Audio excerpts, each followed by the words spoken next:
नगर पालिका में भ्रष्टाचार की शिकायत पर गठित डीएलबी की जांच टीम बुधवार को रतनगढ़ पहुंची। डीएलबी की विजिलेंस टीम नगर पालिका कार्यालय में पहुंचने पर अधिकारियों व कर्मचारियों में हड़कंप मच गया। कुछ पार्षदों द्वारा नगर पालिका में चल रही अनियमितताओं व भ्रष्टाचार सहित पट्टी वितरण, अवैध निर्माण व टेंडरों में धांधली को लेकर डीएलबी ने शिकायत की गई थी, जिस पर डीएलबी की 3 सदस्यीय निरीक्षण दल पालिका कार्यालय पहुंचा। जांच दल आने की सूचना पर लेखा कार्यालय की कर्मचारी कमरे की ताला लगाकर गायब रहे। वहीं जांच दल नगर पालिका पहुंचा तो पालिका ईओ अभय कुमार मीणा को फोन कर बुलाया गया। उसके बाद टीम ने देर तक बंद कमरे में ईओ से वार्ता कर जानकारी ली। अवैध निर्माण आदि जांच करने के लिए अधीक्षण अभियंता सतीश गुप्ता के नेतृत्व में सहायक अभियंता राजेश गुप्ता, सहायक लेखा अधिकारी ओम प्रकाश शर्मा ने 14 बिंदुओं पर मिली करीब 250 शिकायतों पर रिकॉर्ड लेने के लिए पालिका पहुंची। रिकॉर्ड प्राप्त होने के बाद सभी बिंदुओं पर जांच कर मंथन किया जाएगा।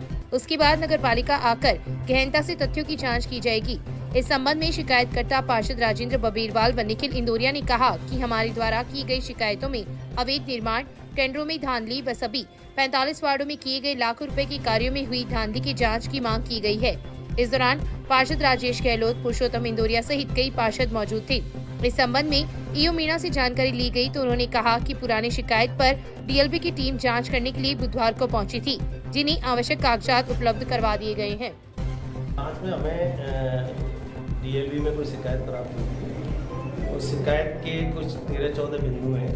उन बिंदुओं का अपन यहाँ पहले रिकॉर्ड लेने आए। रिकॉर्ड जैसे हमें मिल जाएगा, रिकॉर्ड के आधार पर अपन रिकॉर्ड को पूरा बात चेक करेंगे, मंथन करेंगे। उसके बाद में हम दोबारा जांच करके यहाँ आएंगे।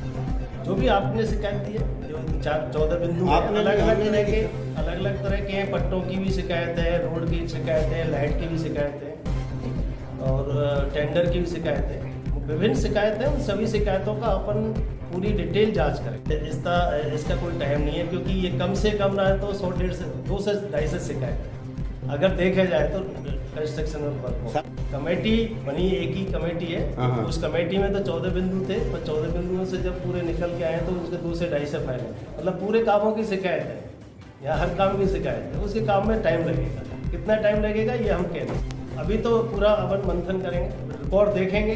अभी तो रिकॉर्ड ले रहे हैं। अभी रिकॉर्ड आने पर ही मालूम पड़ेगा। प्रथम दस्ता में अभी कुछ नहीं कह। हम लोगों की पहले शिकायतें की हुई थी, जो कि नगर पालिका में खुला भ्रष्टाचार हुआ था और 4,95,000 रुपये के हिसाब से 45 वार्डों में वर्क निकला था और वो काम हुआ नहीं था। उनका पैसा उठा है। कुछ सड़कें ऐसी हैं जिनकी बनी भी नहीं, उनका पेमेंट भी हो गया। इसलिए हमारी डीएलपी में शिकायत की हुई थी। उसकी शिकायत जांच के लिए आज डीएलपी से अधिकारी आए, इसलिए हमसे बात की। उन्होंने कहा हम जांच करके सही तथ्य। We are not the school that you are searching for. We are the school that you have dream of. Loyal Public School, Ratangarh का एकमात्र CBSE स्कूल, जहां आपके बच्चों को मिलेगी library, sports, computer and science laboratory, hostel and advance education. Admission open nursery to 12th. For more information, please visit www.loyalpublicschool.in. बेमौसम बारिश की वजह से क्षेत्र में फाल्गुन माह में आने वाली जीरा व सौंफ की फसल खराब हो जाने से बाजारों में इन चीजों की दामों में दोगुनी बढ़ोतरी हुई है। बात यही नहीं रुकी है, लाल मिर्च, दाल व चीनी के दामों में भी 2 रुपए से लेकर 15 रुपए तक की बढ़ोतरी हुई है। महंगाई की मार से त्रस्त जनता की रसोई का बजट पहले ही गड़बड़ा गया था, लेकिन दैनिक उपयोग में काम आने वाली जीरा, सौंफ व लाल मिर्ची के दामों में हुई बढ़ोतरी ने रसोई का जायका प्रभावित किया है। बाजार में 2 माह पूर्व जीरे का दाम जहां 200 रुपए था, वर्तमान में इन दामों में बढ़ोतरी होकर जीरा 420 रुपए प्रति किलो हो गया है। वहीं सौंफ के दाम 120 रुपए के इर्द गिर्द रहते थे, इसमें भी दोगुनी से अधिक बढ़ोतरी होकर 250 रुपए तक पहुंच गए हैं। लाल मिर्च की दाम पिछले 1 माह में 70 रुपए प्रति किलो की बढ़े हैं। वहीं समस्त प्रकार की दालों के भावों में भी 10 से 15 रुपए किलो की तेजी दिखाई दे रही है। चीनी की दामों में भी 2 रुपए प्रति किलो की भावों में बढ़ोतरी हुई है। जीरा व सौंफ हर घर की रसोई की शान है। उनके दाम डबल होने से रसोई के बजट पर प्रभाव पड़ा है। व्यापारियों की माने तो जीरा व सौंफ के दामों में बढ़ोतरी का मुख्य कारण बेमौसम बारिश से खराब हुई फसल को बताया गया है। वहीं लाल मिर्च, दालों के भावों में फिलहाल बढ़ोतरी का कोई ठोस कारण सामने नहीं आया है।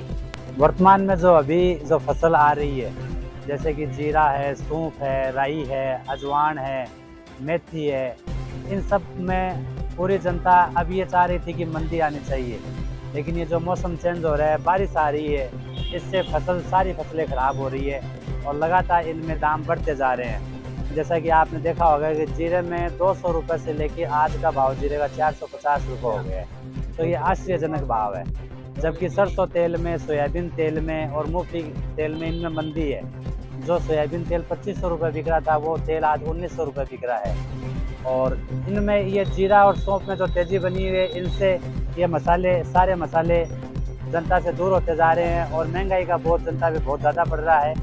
तो बारिश के कारण ये जो हो रहा है, इसको व्यवस्थित करने के लिए सरकार को भी कुछ कदम उठाने पड़ेंगे। रमजान की माह में पानी के लिए रतनगढ़ में हाहाकार मचा हुआ है। आक्रोशित कई वार्डों के लोगों ने जलदाय विभाग के एक्सीएन कार्यालय का घेराव किया तथा अपनी समस्या से अधिकारियों को अवगत करवाया। मौके पर विभाग के एएन विजय कुमार प्रजापत लोगों से मिले तथा उनकी समस्याओं को बिंदुवार सुनकर समाधान करने का आश्वासन दिया।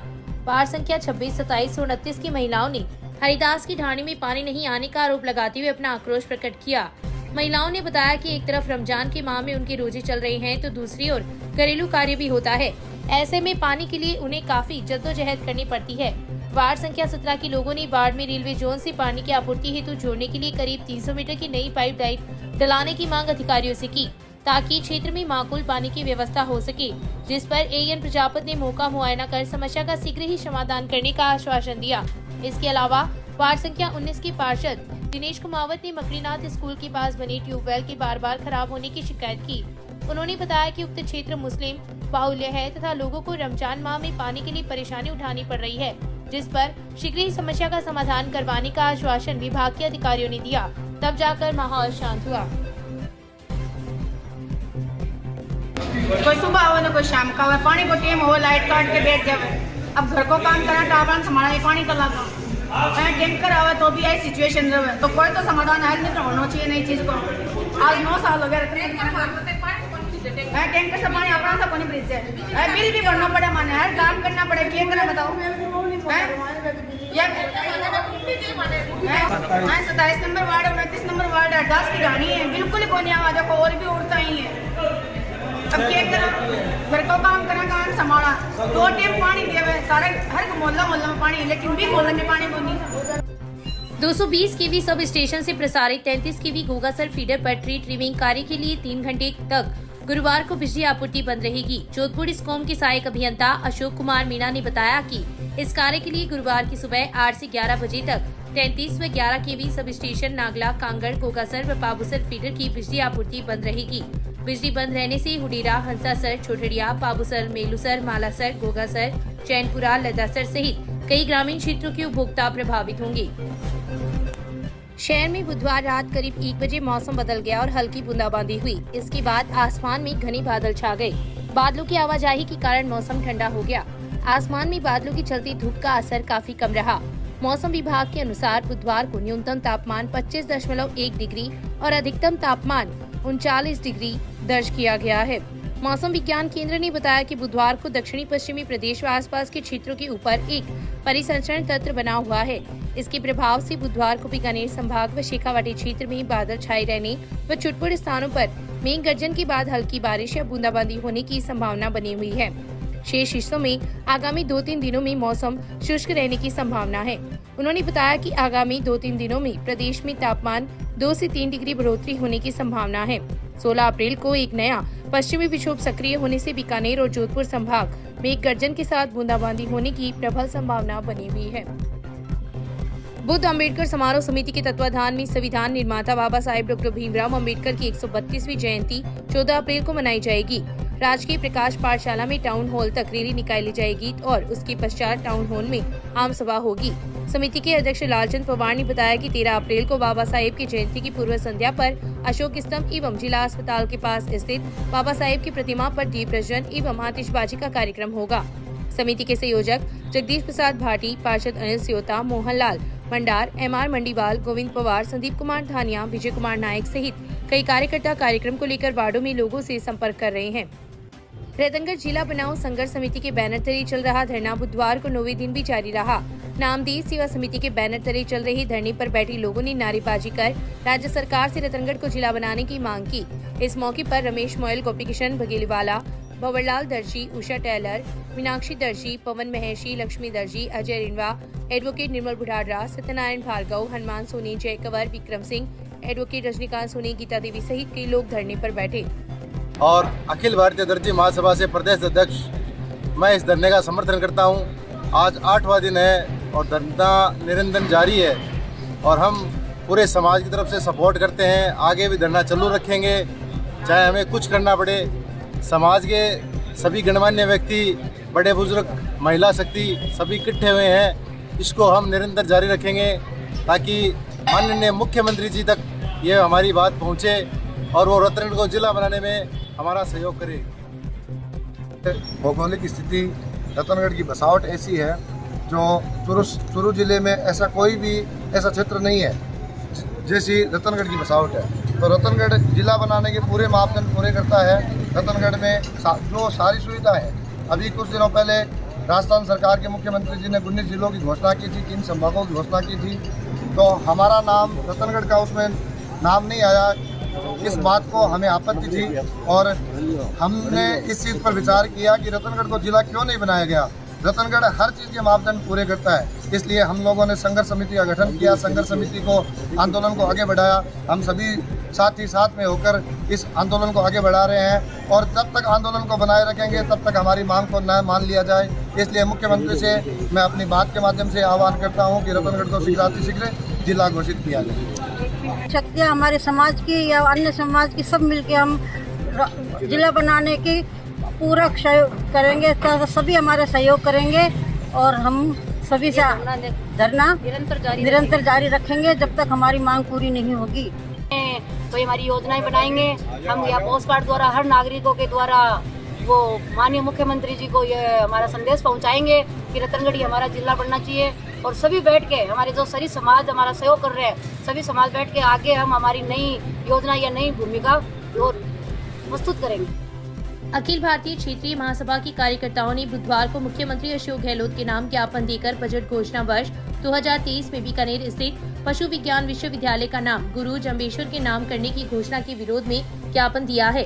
ज्ञापन में उल्लेख किया गया है कि उक्त यूनिवर्सिटी के भवन व परिसर का निर्माण बीकानेर के तत्कालीन महाराजा गंगा सिंह ने अपने सुपुत्र राजकुमार विजय सिंह के निवास के लिए एक भाग का निर्माण बीकानेर के शासन व प्रशासन के संचालन के लिए करवाया था।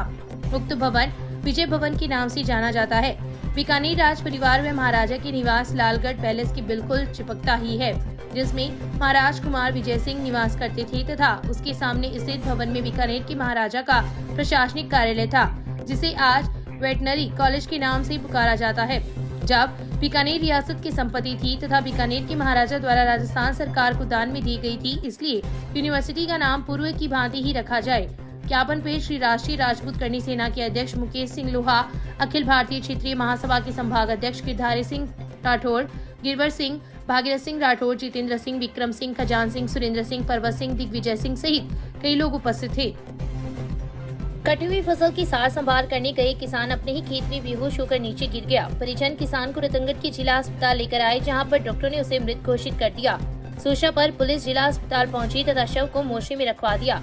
मृतक की पुत्र की रिपोर्ट पर पुलिस ने मर्ग दर्ज कर शव का पोस्टमार्टम करवाकर लाश अंतिम संस्कार के लिए परिजनों को सुपुर्द कर दी। सब इंस्पेक्टर गीता रानी ने बताया कि रतनगढ़ के गांव लदासर निवासी 25 वर्षीय दलीप सिंह द्वारा दी गई रिपोर्ट में उल्लेख किया गया है कि उसके पिता मोहन सिंह खेत में कटी हुई फसल को तिरपाल से ढकने के लिए गए थे। उक्त कार्य करने के बाद जब वे आ रहे थे तो अचानक बेहोश हो गए तथा नीचे गिर गए। तब उसकी मां व भाई विक्रम सिंह पिता को रतनगढ़ के जिला अस्पताल लेकर आए, जहां पर डॉक्टर ने उसे मृत घोषित कर दिया। पुलिस ने दलीप सिंह की रिपोर्ट पर मर्ग दर्ज कर लाश का पोस्टमार्टम करवाकर शव अंतिम संस्कार के लिए परिजनों को सुपुर्द कर दिया है। मोहन सिंह सनो सुमेर सिंह राजपूत निवासी लगाकर अपने खेत में फसल कटी हुई फसल को तिरपाल से ढकने के लिए गए थे, तो अचानक गिरकर बेहोश हो गई। उनको उनके परिजनों द्वारा अस्पताल में ले जाया गया, तो वहाँ पर डॉक्टर ने उनको सुबह उनका पोस्टमार्टम हुआ है। पोस्टमार्टम रिपोर्ट आने के बाद मृत्यु बताया। राजादेसर थाना क्षेत्र के एक गांव में घर में घुसकर 25 वर्षीय विवाहिता से दुष्कर्म करने और पीड़िता के पति से मारपीट कर गला दबाने का मामला सामने आया है। गला दबाने की वजह से पति के गले की हड्डी तक टूट गई। पत्नी से रेप होता देख पति ने आरोपी का विरोध किया था। इस संबंध में राजादेसर पुलिस थाना में नामजद मुकदमा दर्ज हुआ है, जबकि पति का अस्पताल में इलाज जारी है। गले की हड्डी टूटने की वजह से वह अभी बोलने में सक्षम नहीं है। घटना 9 अप्रैल की बताई जा रही है, जब 25 साल की विवाहिता अपने घर में अकेली थी। उसका पति मजदूरी के लिए बाहर गया था। पति के बाहर जाने के करीब 15 मिनट बाद ही मौके की ताक में बैठा गाँव का नेमीचंद गिवारिया विवाहिता को अकेला पाकर घर में जबरदस्ती घुस गया। नेमीचंद काफी समय से इस महिला पर गंदी नजर रखता था। नेमीचंद घर में घुसा तो विवाहिता के साथ छेड़छाड़ करने लगा। विवाहिता ने विरोध किया, तब आरोपी ने कहा कि ज्यादा शोर मत करो वरना गांव में तेरी बदनामी हो जाएगी। आरोपी नेमीचंद उसको जबरदस्ती घसीटकर घर में बनी झोपड़ी में ले गया, जहां उसके साथ जबरदस्ती रेप की घटना को अंजाम दिया। इसी दौरान विवाहिता का पति मौके पर आ गया, जिसने विरोध किया तो आरोपी नेमीचंद ने पति के साथ मारपीट शुरू कर दी। आरोपी नेमीचंद ने उसको जान से मारने की नीयत से गला दबा दिया, जिससे पति के गले की हड्डी टूट गई। शोर मचाने पर विवाहिता का देवर भी आ गया, मगर आरोपी उसको धक्का देकर मौके से भाग गया। पुलिस ने विवाहिता की रिपोर्ट पर रेप का मामला दर्ज कर लिया और पीड़िता के पति का अस्पताल में इलाज जारी है। और एक नेमीचंद गिवारिया नाम का लड़का था, उसने घर में घुसकर लुगाई के साथ कुछ गलत करने के आरोप में इसने कुछ कहा उससे, तो उसने इसे मारने की धमकी दी और कंठमोच कर मारने की कोशिश की। फिर ये बेहोश की हालत में पड़ा था। किसी ने हमें फ़ोन किया, हम काम पे गए थे, तो हम जाके इसे रतनगढ़ ले गए। रतनगढ़ से फिर चूरू रेफर कर दिया।